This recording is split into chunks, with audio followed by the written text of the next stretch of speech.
इस खबर के प्रायोजक हैं डिवाइन पब्लिक स्कूल, आपके सपनों की उड़ान, बेहतर शिक्षा, संस्कार और समर्पण के साथ संचालित। Admission open. लेक परियोजना की शुरुआत तत्कालीन विधायक मानसिंह गुर्जर की सोच और तत्कालीन मुख्यमंत्री वसुंधरा राजे द्वारा शहर को दी गई बड़ी सौगात है। शहर के सबसे पुराने इलाके में जहां पहले नहर हुआ करती थी और पूरे शहर का गंदा पानी यहां आकर इकट्ठा होता था, उस स्थान का चयन कर इस प्रोजेक्ट को साकार करने की शुरुआत लगभग 7 साल पहले हुई थी। पुराने खंडहरों को हटाकर शहर के प्राचीन नाम पर इस योजना का नाम कुशालगढ़ परियोजना रखा गया। जिस समय इस योजना का विचार तत्कालीन विधायक मानसिंह गुर्जर के जहन में आया तो खुद मुख्यमंत्री वसुंधरा राजे ने इस जगह का निरीक्षण किया और इसे स्वीकृति प्रदान की। आज इस योजना को चलते लगभग 7 साल से ज्यादा समय हो गया, मगर न तो इस योजना को समय पर बजट मिला, न ही ये योजना मूर्त रूप ले पाई है। विस्तार से बात की जाए तो कुशाल लेक परियोजना के तहत 2 चरणों का काम पूरा हो चुका है। अब तीसरे चरण के काम का लोगों को इंतजार है। इसके पूरा होने के बाद ही कुशाल लेक का भव्य स्वरूप निखरेगा। इस पूरी परियोजना पर करीब 35 करोड़ रुपए खर्च होने हैं। पहले फेज में करीब 3.28 करोड़ और दूसरे फेज में करीब 17.25 करोड़ रुपए का काम हो चुका है। तीसरे चरण में लगभग 19 करोड़ के काम होने बाकी है। शुरुआत से लेकर अब तक कुशालगढ़ लेक परियोजना में अगर विकास के कामों की बात करें तो चारों तरफ से बाउंड्री वालों का निर्माण, पार्क को विकसित किया गया, प्रवेश द्वार बनाए गए, पार्क में घूमने के लिए फुटपाथों का निर्माण किया गया, फैमिली कैंटीन बनाई गई, लाइटिंग लगाई गई और झील में बोट चलाने के डेक बनाए गए। साथ ही चारों तरफ रेलिंग लगाई गई है। गौरतलब है कि कुशाल लेक के सौंदर्यीकरण को लेकर शहर के लोगों को काफी उम्मीदें हैं। कई वर्षों से नहर के सौंदर्यीकरण की लोगों द्वारा मांग की जा रही थी। तत्कालीन विधायक मानसिंह गुर्जर के प्रयासों से 2013 में गंगापुर दौरे पर आई मुख्यमंत्री वसुंधरा राजे ने नहर के सौंदर्यीकरण का प्रोजेक्ट बनाकर भिजवाने के लिए कहा था। साथ ही मुख्यमंत्री ने मौके पर जाकर नहर का अवलोकन भी किया। इसके बाद IIT रुड़की के विशेषज्ञों की टीम ने गंगापुर पहुंचकर नहर का अवलोकन किया और परियोजना का खाका तैयार किया। इसके बाद एक बार फिर गंगापुर दौरे पर आए मुख्यमंत्री राजे के दौरे के बाद नहर के विकास के लिए पहले चरण में 3.38 करोड़ रुपए का बजट जारी कर दिया गया। इसके बाद 2015 में तत्कालीन नगरीय विकास मंत्री राजपाल सिंह शेखावत ने इस परियोजना का विधिवत उद्घाटन किया और इस बड़ी परियोजना का काम शुरू हो गया। बजट मिलने के बाद नगर परिषद ने सौंदर्यीकरण के प्रथम फेज में नहर से गंदे पानी की निकासी का काम शुरू किया और करीब 2 सप्ताह तक नहर से पानी निकासी कार्य चला। नहर से पानी निकासी कार्य पूरा होने के बाद नहर की खुदाई करवाकर इसकी साफ सफाई की गई। बाद में नहर के चारों ओर RCC की सुरक्षा दीवार बनाई गई। हाल ही के दिनों में गत वर्ष यहां पर श्याम प्रेमियों के द्वारा और बाबा श्याम की असीम कृपा से कुशालगढ़ के बाबा श्याम के नाम से बाबा श्याम का भव्य मंदिर बनाया गया है और यहां प्रतिदिन हजारों की संख्या में श्रद्धालु दर्शन करने के लिए आते हैं। कई जगह से बाबा श्याम की पदयात्रा और निशान यात्राएं भी आ रही है। ऐसे में यदि इस परियोजना का काम पूरा होता है तो निश्चित ही पर्यटन को बढ़ावा मिलेगा और क्षेत्र के लोगों को इसका फायदा मिलेगा। दूसरे फेज में भी सुरक्षा दीवार बनने के बाद फेसिंग सहित हुए कई काम। कुशाल लेक सौंदर्यीकरण के तहत प्रथम फेज का काम पूरा होने के बाद दूसरे फेज के लिए सरकार से करीब 19 करोड़ रुपए का बजट मिला। इस बजट से भी शेष RCC की सुरक्षा दीवार बनाने के बाद चारों तरफ फेसिंग की गई। साथ ही नहर के भीतरी हिस्से में पत्थरों से पटाव किया गया। इसके अलावा तीसरे फेज के आगे के कामों के लिए तैयारी शुरू की गई। दूसरे फेज का तत्कालीन विधायक रामकेश मीणा ने शिलान्यास किया, लेकिन इसके बाद योजना को एक पैसा नहीं मिला, जिससे इसका काम रुक गया। तीसरे फेज का काम रुका। कुशाल लेक सौंदर्यीकरण के तहत तीसरे फेज में बजट मिलना था, लेकिन सरकार बदल गई और कांग्रेस की सरकार आने के बाद बजट नहीं मिलने से कुशाल लेक का काम रुक गया। पिछली कांग्रेस के शासन में रामकेश मीणा निर्दलीय विधायक थे और कांग्रेस को समर्थन किया था, लेकिन 5 साल में नहर के प्रोजेक्ट के लिए 1 रुपए की राशि स्वीकृत नहीं करा पाए। अब इस शासन में भी रामकेश मीणा कांग्रेस विधायक चुनकर गए हैं। हालांकि प्रदेश में भाजपा की सरकार है, लेकिन इसके बाद भी विधायक रामकेश मीणा विधायक रहते अपने दूसरे कार्यकाल में 1 पैसा भी स्वीकृत नहीं करा पाए हैं।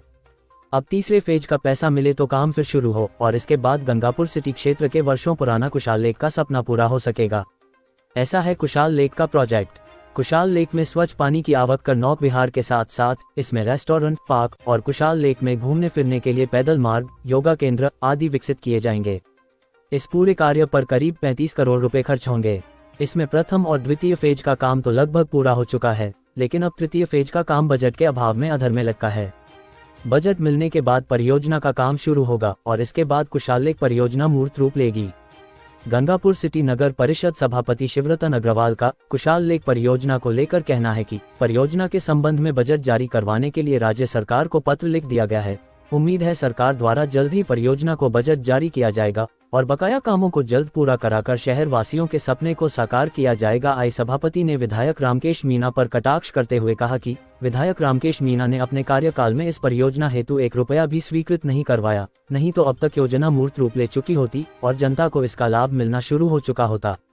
लेकिन पूर्व कांग्रेस सरकार व स्थानीय विधायक की उदासीनता के चलते ये परियोजना अधर में लटकी हुई है। आई सामाजिक कार्यकर्ता विजय गोयल का कहना है कि परियोजना अच्छी है और परियोजना का काफी काम भी पूरा हो चुका है, बशर्ते अब इसी योजना को बजट मिले तो शेष काम पूरा हो सके और इसके बाद ये जनता को समर्पित हो सके। इसके लिए सभी को प्रयास करने चाहिए।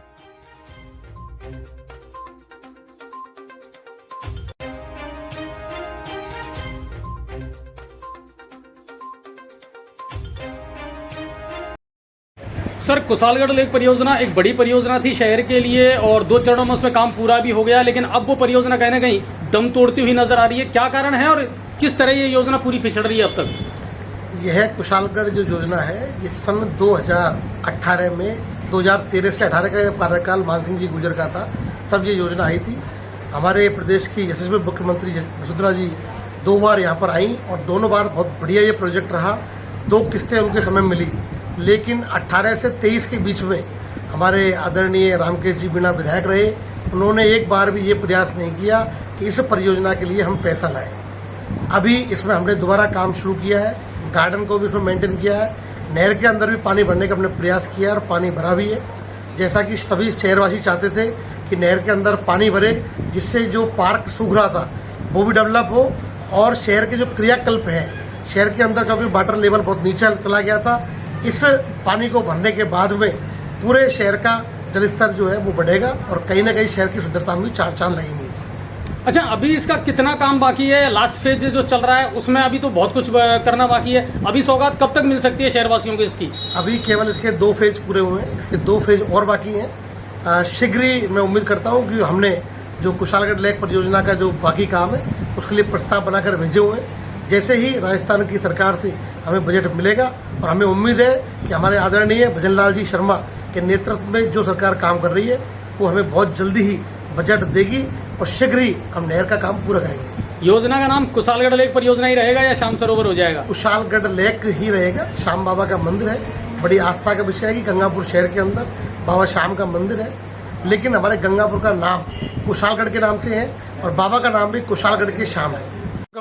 विजय गोयल।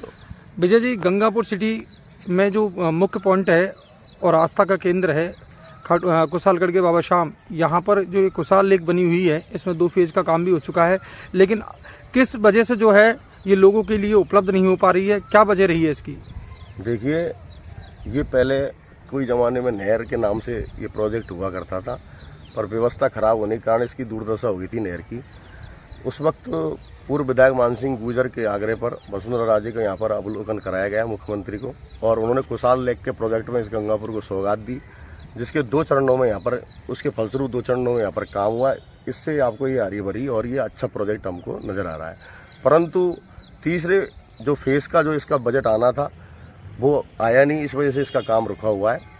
परंतु स्थानीय लोगों के सहयोग से हम लोगों ने इसमें जिला प्रशासन एवं अन्य संस्थाओं के माध्यम से 600 पेड़ लगाकर इसको अभी देख रेख करके आज ये हरा भरा दिख रहा है आपको। ये सभी स्थानीय लोगों के प्रयासों से हुआ है और आशा है जल्दी इसमें बजट आएगा और इसमें फिर से एक अच्छी पूरी योजना पूरी होगी और लोगों को इसमें पार्क को घूमने को मिलेगा, ऑक्सीजन पार्क के रूप में इसकी पहचान बनेगी। अच्छा, नहर जो है अगर मान लीजिए तीसरा फेज का जो बजट है वो मिल जाता है तो क्या इसमें जो बेनिफिट है वो लोगों को मिलेगा? ये जो चारों तरफ क्या क्या काम है जो हो सकते हैं उसके अंदर? बिल्कुल, अगर जैसे प्रोजेक्ट के अगर तीसरा फेज आता है तो इसके अंदर जो गवर्नमेंट की स्कीम है कि नहर के अंदर नाव चले, लोगों को पर्यटन का स्थल तो ये वैसे भी श्याम मंदिर बनने से बन चुका है और रही बात, लेकिन आमजन को ये उपलब्ध इसलिए नहीं हो रहा है कि इसका पूरा फेज का काम बकाया रह रहा है अभी।